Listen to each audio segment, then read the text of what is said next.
दोस्तों नमस्कार। मैं मनोज तिवारी आप सबका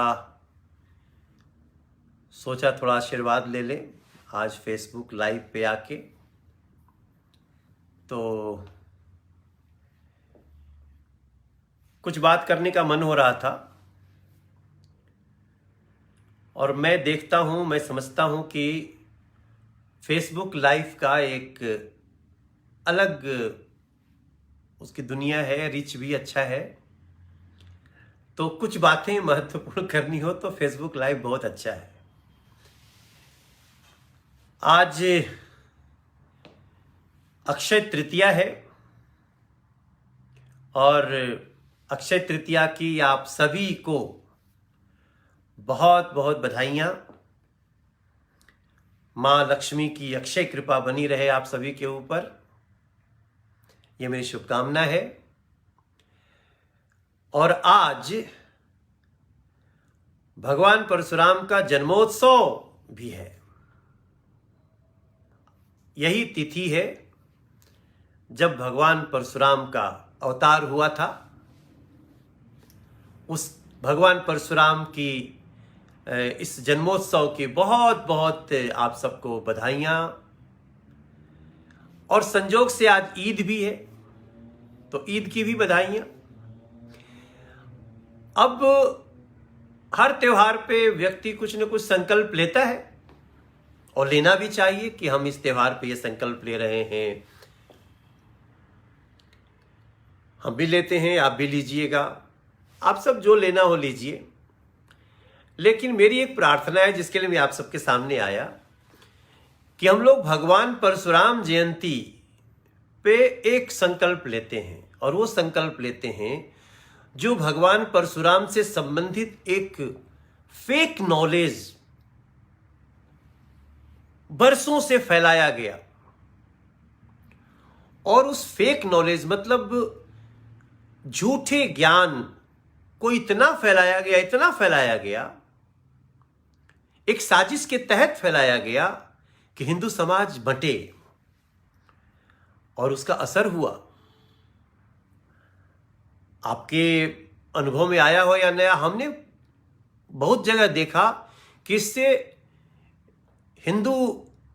हिंदुओं में, ब्राह्मण और क्षत्रियों में बहुत ये कहानी बहुत असरकारक हुई और उसका कई जगह बहुत खराब असर हुआ।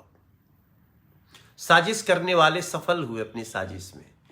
लेकिन जैसे जैसे ज्ञान की दुनिया बड़ी हो रही है, हम कई बार जब हम भगवान परशुराम को पढ़ते हैं या रामलीला में हमने परशुराम का रोल भी किया। अब भगवान परशुराम के बारे में फैलाया गया है कि परशुराम ने 36 बार क्षत्रियों को इस धरती से समाप्त कर दिया। अजीब सी बात लगती है। इसको मैं फेक नॉलेज मानता हूं और इस नॉलेज को मैं चुनौती देता हूं, क्योंकि हमने ध्यान ही नहीं दिया ना। हम लोग तो रामचरितमानस को लाल कपड़ा में बांध के और रख दिए कोने में। वो भी किसी ने कहा इसको लाल कपड़े में बांधो, रखो, पढ़ने की आवश्यकता नहीं है, क्योंकि पढ़ते तो पता चलता। जो ज्ञानी लोग पढ़े उनको मालूम है।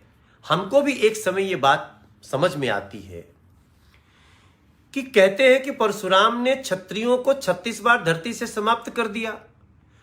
और जब धनुष यज्ञ की कहानी सुनते हैं, जिस धनुष के टूटने से भगवान परशुराम को चिंता होती है, कौन अपशकुन किया, तो किसके घर आते हैं? जनक जी के घर।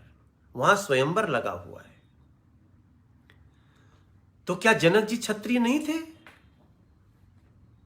और जब जनक जी क्षत्रिय थे तो ये तो बात फुस हो जाती है यहीं से। जनक जी क्षत्रिय थे और आकर के बोलते हैं, जनक, शिव के धनुष को तोड़ा किसने? वो जनक जी के घर में धनुष को सुरक्षित समझ के रखे हुए हैं और उसके टूटने पे आते हैं। एग्जाम्पल एक। दूसरा एग्जाम्पल, जब भगवान परशुराम पूछ रहे हैं किसने तोड़ा धनुष को, बताओ, तो उस समय महर्षि विश्वामित्र जी ने परशुराम जी से कहा कि महात्मन, पहले इन 2 बच्चों को आशीर्वाद दे दीजिए। भगवान परशुराम ने गुस्से में ही पूछा, कौन है ये बच्चे? उन्होंने कहा, राजा दशरथ जी के पुत्र हैं, राम लक्ष्मण। तो तुरंत उतने आवेश में भी भगवान परशुराम ने कहा, यशस्वी भव, राम लक्ष्मण यशस्वी भव। अब तो राजा दशरथ जी क्षत्रिय नहीं थे क्या? ये सुनते ही कि राजा दशरथ जी के पुत्र हैं राम लक्ष्मण, इतने गुस्से में भी उनको आशीर्वाद दे रहे। फिर ये किसने झूठ फैलाया मेरे भाई बहन? आज परशुराम जयंती पे इसको संकल्प लेना है कि इस झूठ को हमें अब हटाना है, सत्य को सामने लाना है। और एक और घटना आती है, आपने अगर पढ़ा होगा रामचरितमानस, तो क्या है कि परशुराम जी बोलते हैं कि सुनहु राम जय शिव धनु तोरा, सहस बाहु समसो रिपु मोरा। जिसने शिव का धनुष तोड़ा है वो सहस बाहु की तरह हमारा शत्रु है। सो बिलगाऊ बिहाई समाजा, उसको इस समाज से अलग करो, न तो मारई जई ही सब राजा। ऐसा नहीं करने पे मैं सभी राजाओं को दंड दूंगा। सभी तो राजा तो सब क्षत्रिय थे, फिर भी मौका दे रहे हैं। तो न्याय की बात हो रही है कि जो दोषी है उसको निकालो। मेरे भाई बहन, किसी ने हमारे इस कहानी के साथ बहुत बड़ा मजाक किया है और हम चले आ रहे हैं। रामलीला में भी कई लोग यही डायलॉग बोलते हैं। मैं जब परशुराम बना, मुझे याद है मैंने उस दिन डायरेक्टर को, रामलीला के डायरेक्टर को ये डायलॉग बदलने को कहा। नहीं, ये सरासर झूठ है, ये गलत है, ये हिंदू धर्म को कमजोर करने की साजिश है, सत्य सनातन को कमजोर करने की साजिश है। ब्राह्मण क्षत्रिय को लड़ा दिया किसी ने। ऐसी बहुत सारी कहानियां हैं जो हिंदुओं में कई जातियों से जातियों को लड़ा रही है और हम लड़ते चले जा रहे हैं क्योंकि हमने सत्य जाना ही नहीं। हम आज उसमें नहीं जाएंगे, कहानी बहुत लंबी हो जाएगी, लेकिन आज संकल्प लेते हैं। और देखिए, जब भगवान परशुराम को पता चलता है कि वो ये राम तो ईश्वर है, हम धनुर्धर राम, हम परशुधारी राम, अब धनुर्धर राम का समय आ गया, तो वही भगवान परशुराम नतमस्तक होके कहते हैं कि मेरे धनुष को चढ़ा दो, मैं पहचान जाऊं। पहचान होता है, उनके चरणों में गिर जाते हैं।